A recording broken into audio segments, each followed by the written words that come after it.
Welcome to Aaron Mahnke's Cabinet of Curiosities, a production of iHeartRadio and Grim and Mild. Our world is full of the unexplainable. And if history is an open book, all of these amazing tales are right there on display, just waiting for us to explore. Welcome to the Cabinet of Curiosities.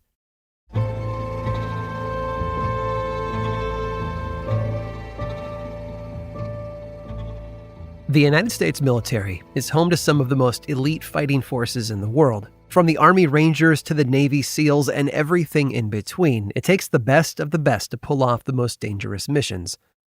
Although some of their exploits have been depicted in films and television shows, the United States Naval Special Warfare Development Group, or DEVGRU, carries out many of their assignments in secret. Hostage rescues, governmental interventions, and helicopter raids are just a few of the ways DEVGRU, better known as SEAL Team 6, gets things done. But some groups are even more elite. They require intense training and the kind of endurance not found in most soldiers. And like SEAL Team 6, this clandestine organization falls under the purview of the United States Navy, and it is tasked with protecting some of the country's most valuable and dangerous assets. They got their start during the early 1960s when they were being trained in underwater mine detection. A facility was built at Point Mugu, California, to train them and monitor their performance. Certain troops had been outfitted with a specially honed sonar that could sniff out an underwater mine better than any submarine. For example, some could identify and mark floating mines in murky waters. These mines were capable of sinking Navy vessels if struck, so clearly it was an important job. Others scoured the bottom of the sea for mines that had been buried beneath the sediment. A separate group of soldiers was carefully selected due to each member's ability to see well underwater. If they spotted enemy divers approaching their position, they would sneak up behind them and attach an explosive device to their air tank, causing it to explode. Since then, these trained experts have been responsible for protecting U.S. Navy ships, as well as retrieving packages dropped into the ocean from military planes and helicopters. In a way, they were born for this. Their ability to hold their breath for 8 or 10 or even 15 minutes can also mean that they can carry out their duties for longer than the average Navy SEAL. And how is it possible? Because some of them are actually Navy SEALs. Well, sea lions, to be exact, and dolphins. These animals are part of an initiative known as the U.S. Navy Marine Mammal Program, which is run out of San Diego, California. At first, creatures like sharks, birds, and sea turtles were tested for inclusion in the program, but in the end, dolphins and sea lions proved best suited for the challenge. Dolphins possess a biological sonar, or echolocation, that is far more advanced than the electronic sonar found on any submarine. They can detect the size and shape of an object, as well as how it moves through the water. If a ping pong ball and a golf ball were thrown at the same time into a dolphin's path, it would be able to tell the difference between them based on each ball's density. Sea lions, on the other hand, have an incredible underwater eyesight. In fact, special lenses over their eyes make them very sensitive to the movements of both animals and objects in the water, and the Navy benefits from that sensitivity when teaching them to identify approaching enemies. Today, about 70 dolphins and 30 sea lions work as military marine mammals, and they've gotten quite the promotion, too. While they're still used to save lives and detect mines, these uniquely trained animals are also responsible for protecting a major naval base. Just over 20 miles outside of Seattle is Naval Base Kitsap, home to 1/4 of America's nuclear weapons, and it's watched at all times by the brave dolphins and sea lions of the United States Navy. If an unauthorized swimmer is spotted in the water surrounding the base, a dolphin outfitted with a bite plate will bump it into the leg of the intruder, clamping it around the limb. The dolphin will then swim back to their handler with the intruder tethered to their body. One might have thought that such dangerous and destructive weapons would only be secured by human soldiers armed with guns, and they are. But sometimes nature gives you everything you need to fight the enemy, especially when things start to smell kind of fishy.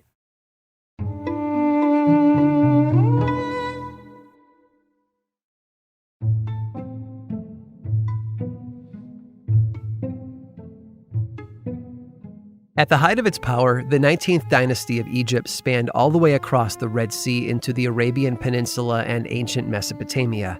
Pharaoh Ramses I ruled for 2 years, from 1292 to 1290 BC, and although his time upon the throne was short, he helped shape an era that would come to be known as the New Kingdom of Egypt. From the 6th century BC to the 11th century BC, 11 pharaohs took up the name Ramses. Yet it was Ramses I's son, Ramses II, who managed to expand his empire far beyond Africa and the Middle East. In 1982, a recent film grad named Peter Brosnan was chatting with a friend who had his nose in a historical biography. The friend leaned over and pointed to a single sentence, which shocked Brosnan. It read, "If 1,000 years from now archaeologists happen to dig beneath the sands of Guadalupe, I hope they will not rush into print with the amazing news that Egyptian civilization extended all the way to the Pacific coast." The subject of the book was talking about ruins, ancient Egyptian ruins from the days of Ramses II. They had been part of a settlement called the City of the Pharaoh, which had been erected across 22,000 acres of sand dunes along the California coastline. Materials had been shipped in from everywhere, and construction was completed in mere weeks. Among its many wonders was a 120-foot-tall temple measuring 800 feet long. Sphinxes had been crafted outside the city and brought in later on. A massive archway known as the Great Gate functioned as the city's entrance. It soared a whopping 109 feet high and featured the giant carvings of 2 horses and chariots on each of its walls. The gate itself was lifted with the help of several dozen workers to allow the pharaoh to come and go as he pleased. Once it was completed, the city was populated with 5,000 workers who fought the oppressive heat and an even more oppressive leader just yards away from the lapping waves of the Pacific Ocean. Brosnan couldn't believe that there were ancient Egyptian ruins in America. He knew he had to find them, and being a film school graduate, he felt it was the perfect opportunity to document his search and build a name for himself in Hollywood. He started by calling a local Air Force base for more information.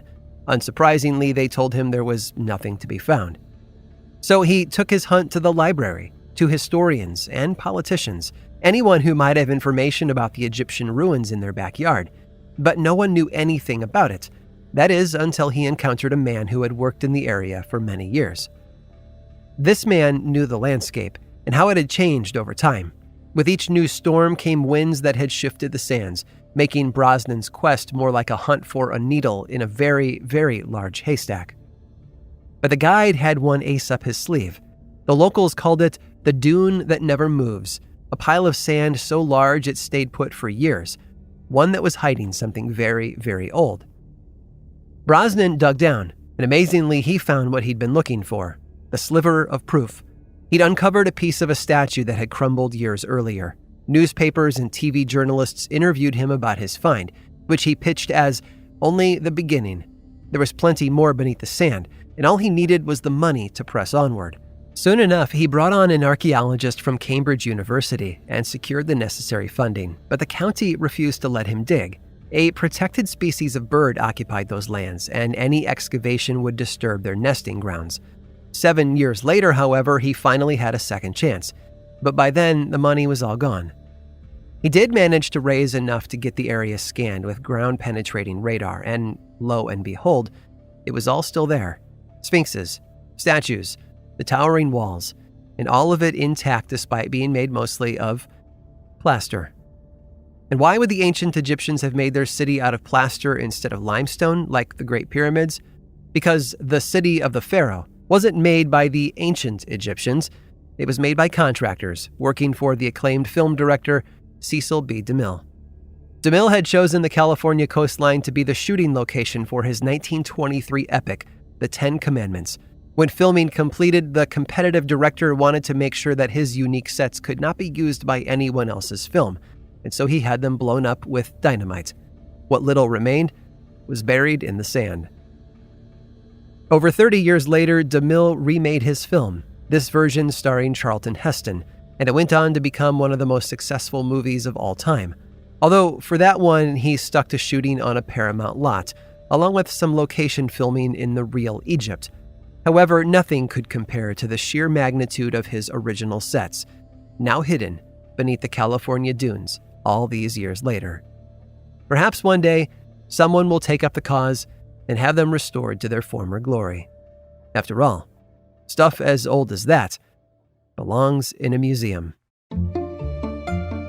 I hope you've enjoyed today's guided tour of the Cabinet of Curiosities. Subscribe for free on Apple Podcasts or learn more about the show by visiting curiositiespodcast.com. This show was created by me, Aaron Mahnke, in partnership with How Stuff Works. I make another award-winning show called Lore, which is a podcast, book series, and television show, and you can learn all about it over at theworldoflore.com. And until next time, stay curious.